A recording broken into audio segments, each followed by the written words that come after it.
Happy Ascension Day to you. I hope that we will see you at 6 o'clock on Thursday evening for Ascension Day.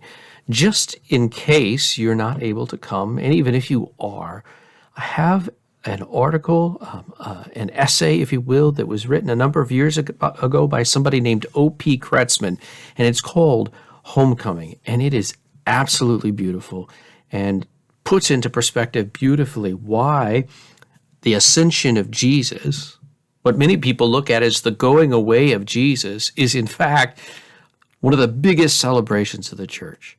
And so I'd like to read it to you now. By O.P. Kretzmann, Homecoming. Now he was going home. In 7 words, the years of labor and sorrow end. While they beheld, he was taken up. There were no bells and banners on earth, but surely all the trumpets on the other side sounded as they had never sounded before.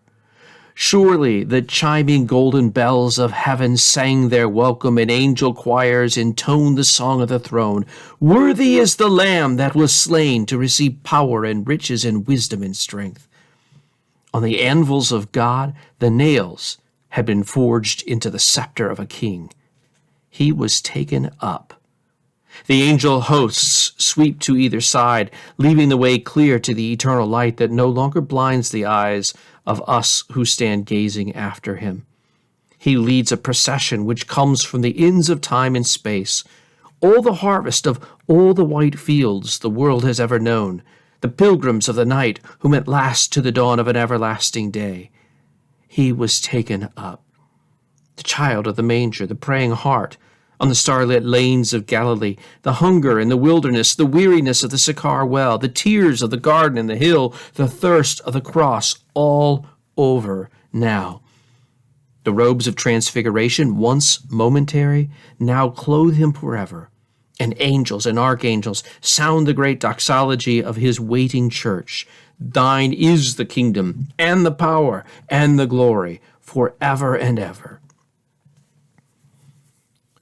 An old story, perhaps too old for us to do more than glimpse its glory. And yet we ought to remember it more clearly. It was the solemn moment in the story of God and man when the visible Christ became the invisible Christ. From that hour, everything concerning him became visible only to the eyes of faith. The final line of demarcation in the world between those who believe and those who refuse to believe was now clear. Men can say that all this is not true and use the mind of man to reject the mind of God, or they can know that God once walked among them and that they now have a friend in heaven who knows all that earth and time and pain can do to a man. The ascension did not take Jesus away. It brought Jesus near.